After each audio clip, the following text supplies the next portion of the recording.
ये कहानी एक ऐसे आदमी की जिसे ज्यादातर लोग अनपढ़ और गंवार कहकर ताने मारते थे। ये कहानी है विजय सालगनोकर की और उसकी फैमिली की, जो कि अपने छोटे से केबल बिजनेस के दम पर अपनी एक अच्छी लाइफ बिता रहे थे। लेकिन जब एक दिन अचानक से एक बड़ी मुसीबत उसकी फैमिली पर आती है, तब कैसे वो मिडिल क्लास आदमी अपने दिमाग का सही इस्तेमाल करके पूरी पुलिस फोर्स को उसके आगे घुटने टेकने के लिए मजबूर कर देता है, ये हम इस वीडियो में देखेंगे। मूवी शुरू होती है विजय सालंगवाकर के इर्द गिर्द, जो अपनी फैमिली के साथ बहुत खुश है, जिसकी फैमिली में दो बेटियां और उनकी पत्नी है। बेटी का नाम अंजू, छोटी बेटी का नाम अनु और पत्नी का नाम नंदिनी है। विजय का टीवी केबल का बिजनेस होता है। विजय अक्सर अपना ब्रेकफास्ट मार्टिन अंकल के रेस्टोरेंट पर करते हैं। मार्टिन अंकल का रेस्टोरेंट पुलिस स्टेशन के ठीक सामने होता है, जिससे विजय की पुलिस वालों से अच्छी दोस्ती होती है। एक बार विजय और उसकी पूरी फैमिली पणजी जाने का प्लान बनाते हैं और वो पणजी में घूमने के लिए जाते हैं। वो वहां पर बहुत एंजॉय करते हैं। यही विजय की बड़ी बेटी अंजू विजय से नेचर कैंप में जाने की परमिशन मांगती है, तो विजय खुश होकर उसको परमिशन दे देता है। अंजू नेचर कैंप में जाती है। वहां पर कुछ आवारा लड़के भी होते हैं, जो कि वहां पर लड़कियों की फोटो खींचते हैं और बदतमीजी करते हैं। लेकिन अंजू इन सब से दूर होकर एंजॉय कर घर आ जाती है। उसके बाद एक सैम नाम का लड़का अंजू के घर आता है। उसे देखने पर अंजू को याद आता है कि उसने इस लड़के का नेचर कैंप में देखा था। वो भी किसी दूसरे स्कूल का स्टूडेंट है और यहाँ वो अंजू को उसका एक डर्टी वीडियो दिखाकर ब्लैकमेल करने लगता है। दरअसल उसने नेचर कैंप में अंजू का एक वीडियो बना लिया था, तो इसके बेसिस पर वो अंजू को ब्लैकमेल करना शुरू करता है और उससे जोर जबरदस्ती करता है और उसे उसके घर के पीछे रात में 11 बजे मिलने को बुलाता है। अंजू बाहर तो आ जाती है, लेकिन अपनी माँ को साथ में लाती है। अंजू और उसकी माँ सैम से वो वीडियो डिलीट करने की रिक्वेस्ट करते हैं, लेकिन जब सैम इसके लिए मना करता है तो इनके बीच झड़प हो जाती है। यहाँ अंजू और सैम के बीच झड़प हो जाती है, इतने में उसकी माँ भी वहां होती है। गलती से अंजू मोबाइल पर रॉड मारने की जगह सैम के माथे पर रॉड मार देती है, जिससे सैम की मौत हो जाती है। और यहीं से ये कहानी और भी ज्यादा मजेदार होने लगती है। अगली सुबह जब विजय उसके घर आता है तो वो देखता है कि फर्श पर खून पड़ा है और उसकी बेटियां और पत्नी रो रहे होते हैं। इसके बाद विजय अपना दिमाग लगाना शुरू करता है और यहीं से कहानी में सस्पेंस क्रिएट होता है। जैसे कि विजय को क्राइम मूवी देखना बहुत पसंद था और वो लंबे समय से क्राइम की मूवीज देखता आ रहा है, जिससे उसको क्राइम के बारे में बहुत नॉलेज हो चुकी थी। उसको ये समझ में आ गया था कि उसकी बेटी और पत्नी के हाथ अनजाने में सैम का मर्डर हो चुका है, जिसकी लाश को उन दोनों ने मिलकर अपने गार्डन में ही गाड़ दिया है और अब विजय को अपनी फैमिली को बचाना है। उसे पता था कि पुलिस की इन्वेस्टिगेशन तो होगी ही, तो वो सारे सबूत मिटाने की कोशिश करता है। सबसे पहले विजय अपनी पत्नी और बेटी से कहकर उस कमरे को अच्छे से साफ करवाता है जहां सैम का कत्ल हुआ था। यहीं उसे सैम के टूटे हुए मोबाइल से निकली हुई सिम दिखाई देती है, जिसे विजय अपने पास रख लेता है। हम देखते हैं कि विजय की पत्नी और बेटी अभी भी बुरी तरीके से डरे हुए थे। इसके बाद विजय अपनी फैमिली को समझाता है कि जब तक मैं वापस नहीं आ जाता, तब तक किसी के लिए भी घर का दरवाजा मत खोलना। ये कहते हुए विजय वहां से निकल जाता है। पहले तो विजय सबकी नजरों से छिपते हुए सैम की गाड़ी का लॉक खोलता है और इसी दौरान सब इंस्पेक्टर गायतोंडे की नजर विजय पर पड़ती है। वो उसे गाड़ी में बैठते हुए देख लेता है। जब विजय सैम की कार को कहीं ले जा रहा था, तो इसी दौरान उसे एक दीवार पर स्वामी चिमनियानंद के सत्संग का एक बड़ा सा पोस्टर दिखाई देता है, जो कि आज ही के दिन खत्म होने वाला था। इसके बाद विजय एक मोबाइल शॉप पर रुककर अपने लिए एक सेकंड हैंड फोन खरीदता है, जिसमें वो दुकान वाले के हाथों ही सैम का सिम कार्ड डलवाता है और उस फोन को ऑन कर देता है। रास्ते में ही विजय उस मोबाइल को एक कपड़े में लपेटकर किसी लॉन्ग रूट पर जा रहे एक ट्रक में फेंक देता है। विजय सैम की गाड़ी को लेकर दूर के एक तालाब में गिरा देता है। गाड़ी को ठिकाने लगाने के बाद विजय सीधा अपने ऑफिस में पहुंचता है। वो अपने असिस्टेंट को बताता है कि कल मैं अपनी पूरी फैमिली को लेकर पणजी जा रहा हूं एक सत्संग में। और घर लौटने पर विजय को यह बात पता लगती है कि सैम गोवा के आईजी का बेटा है। सैम की मां मीरा देशमुख गोवा की इंस्पेक्टर जनरल ऑफ पुलिस है। सीन यहीं कट होता है और हम विजय को मुस्कुराते हुए देखते हैं। वो मुस्कुराते हुए अपनी फैमिली के साथ डिनर टेबल पर बैठता है। उसे इस तरह मुस्कुराते देख उसकी पत्नी और बेटी हैरान होकर उससे सैम की मौत के बारे में सवाल जवाब करने लगते हैं। इस पर विजय हंसते हुए पूछता है, कौन लड़का, कौन सैम? वो कहता है कि मैं किसी सैम वैम को नहीं जानता और आज के बाद सबके साथ ऐसे ही पेश आना होगा जैसे कुछ हुआ ही नहीं था। विजय अपनी फैमिली को समझाता है कि हमारा डर ही हमारा सबसे बड़ा दुश्मन है।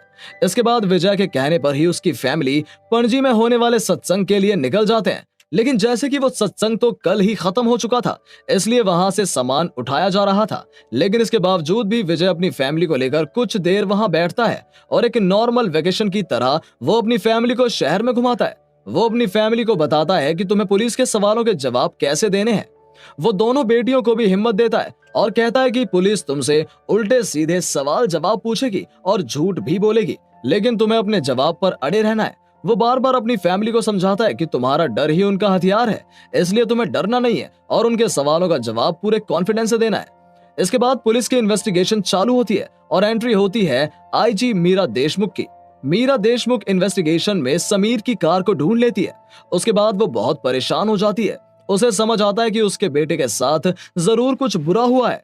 इसके बाद इन्वेस्टिगेशन में पता लगता है कि सैम को आखिरी बार विजय के घर के आसपास देखा गया था और वो सब इंस्पेक्टर गायतोंडे भी अपने सीनियर्स को बताता है कि उसने एक पीले रंग की कार में विजय को जाते हुए देखा था, लेकिन उनके पास कोई ठोस सबूत नहीं होता। इसके बाद अपनी इन्वेस्टिगेशन करने के लिए पुलिस अंजू के स्कूल में जाती है और वो उससे पूछताछ भी करती है, लेकिन अंजू बिना डरे पुलिस के सवालों का जवाब देती है। जैसे कि पुलिस को पता लगा था कि 2 तारीख के बाद से ही सैम कहीं गायब है, इसलिए पुलिस उससे पूछती है कि आखिर 2 तारीख को तुम कहाँ थी। तो वो बिना डरे कहने लगती है कि 2 तारीख को तो मैं अपनी फैमिली के साथ पणजी के एक सत्संग में गई थी और 3 तारीख को ही हम लोग वापस आ गए। इसके बाद पुलिस विजय के घर जाती है और दोनों से पूछताछ करने लगती है, लेकिन उनके हाथ कोई सबूत नहीं लगता। सभी को यही लगता है कि गायतोंडे जानबूझकर विजय को फंसाने की कोशिश कर रहा है। इसके बाद फिर से आईजी मीरा के कहने पर विजय की फैमिली से एक एक करके पूछताछ करती है और उनकी और गायतोंडे की बातें सुनने के बाद मीरा को शक होता है कि कहीं ये लोग हमें कोई कहानी तो नहीं सुना रहे। इसलिए मीरा के कहने पर उन सभी लोगों को बुलाकर पूछताछ की जाती है जिन जिन लोगों से विजय 2 तारीख को मिला था। पुलिस ये जानकर थोड़ा हैरान होती है कि आखिर इन सभी को इतने अच्छे से कैसे याद है कि विजय 2 तारीख को ही पणजी गया था, क्योंकि अब तक सैम को गायब हुए 1 महीने से भी ज्यादा हो चुका था। और पुलिस के पूछने पर उन्हें समझ आता है कि कुछ दिन पहले ही विजय इन सब से मिला था और इन सबको उसने याद दिलाया कि 2 अक्टूबर को वो पणजी के सत्संग में गया था। मीरा अपनी पूरी ताकत लगा देती है, लेकिन काफी इन्वेस्टिगेशन करने पर भी वो विजय की बातों को झूठा साबित नहीं कर पाती।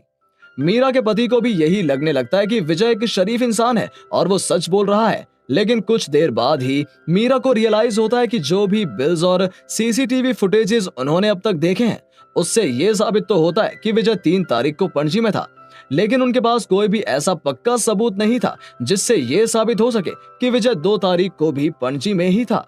उसे समझ आता है कि विजय ने 2 तारीख को पणजी में होने वाली बात जानबूझकर लोगों के दिमाग में बैठाई, लेकिन असलियत में वो किसी और दिन अपनी फैमिली के साथ पणजी में गया। मीरा अपने पति को बताती है कि वही चीजें हमें याद रह जाती हैं जिसे हमने अपनी आंखों से देखा हो। आगे मीरा अपने पति को अपनी थ्योरी बताना शुरू करती है।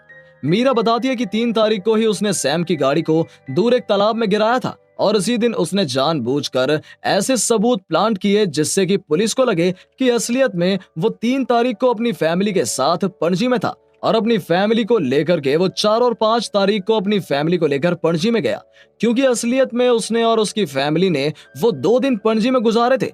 इसलिए उनका बयान लेते वक्त किसी की भी जुबान नहीं फिसली, लेकिन उन लोगों ने हमसे सिर्फ एक बात झूठ कही कि वो लोग 2 और 3 तारीख को पणजी में गए थे।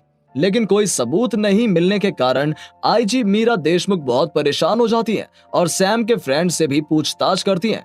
तो उसे पता लगता है कि सैम ने अंजू का डर्टी वीडियो बनाया था जिसके चलते उसके बेटे के साथ कुछ हुआ है। इसके बाद मीरा देशमुख विजय और उसकी फैमिली को रिमांड पर लेती है बिना किसी परमिशन के और वहां पर पूछताछ शुरू करती है। शुरू में तो विजय और उसकी फैमिली कुछ नहीं बोलते, तो पुलिस उनको बहुत मारती है और सच निकलवाने की कोशिश करती है। लेकिन जब पुलिस उसकी छोटी बेटी अनु से जोर जबरदस्ती से पूछताछ करती है तो उसकी छोटी बेटी कहती है कि सैम की लाश उनके घर के गार्डन में है। उसके बाद पुलिस वहां पर खुदाई करती है पर उन्हें वहां सैम की जगह किसी जानवर की लाश मिलती है। ये सब देखकर पुलिस वालों के साथ साथ विजय की पूरी फैमिली भी हैरान हो जाती है। यहाँ हम समझ पाते हैं कि विजय को पहले से ही पता था कि पुलिस उनसे सच उगलवाने के लिए कुछ भी करवा सकती है, तो विजय ने पहला काम तो ये किया था कि लाश को दूसरी जगह शिफ्ट कर दिया था और उसके बाद अपने साले से कहकर सारी मीडिया को इस केस के पीछे लगा दिया था, जिससे एन मौके पर मीडिया और बहुत बड़ी संख्या में जनता विजय के घर के बाहर इकट्ठी हो गई थी। जब पुलिस वालों को वहां जानवर की लाश मिली तो भड़की हुई जनता सब इंस्पेक्टर गायतोंडे को मारने लगती है उसके बाद आईजी मीरा देशमुख भी परेशान होकर इस्तीफा दे देती है। सीन यही कट होता है और आखिरी बार विजय को अकेले में मिलने के लिए मीरा देशमुख और सैम के फादर आते हैं। मीरा देशमुख विजय से पूछती है कि कहाँ है मेरा बेटा, लेकिन विजय के पास कोई जवाब नहीं होता, जिस कारण वो उन दोनों से माफी मांग लेता है और डायरेक्ट न बात कर एक कहानी के माध्यम से वो सैम के इस दुनिया में न होने की बात बताता है। वो कहता है कि हमारी हंसती खेलती फैमिली में कोई बिना बुलाया मेहमान आ गया था और एक घटना होती है जिसमें वो बिन बुलाया मेहमान हम सभी से बहुत दूर चला जाता है। ये सब सुनकर मीरा रोने लगती है और वो वहां से चली जाती है। आखिर विजय ने सैम की लाश को कहां दफनाया था, ये सस्पेंस अभी भी बना हुआ था। काफी बार पूछने पर भी विजय अपनी फैमिली को भी इस बारे में नहीं बताता और जब आखिरी में विजय थाने में हाजिरी देने के लिए जाता है तो एक नया पुलिस वाला उससे कहता है कि बहुत घमंड हो रहा होगा तुझे, जो तूने पूरी गोवा पुलिस को नचा दिया।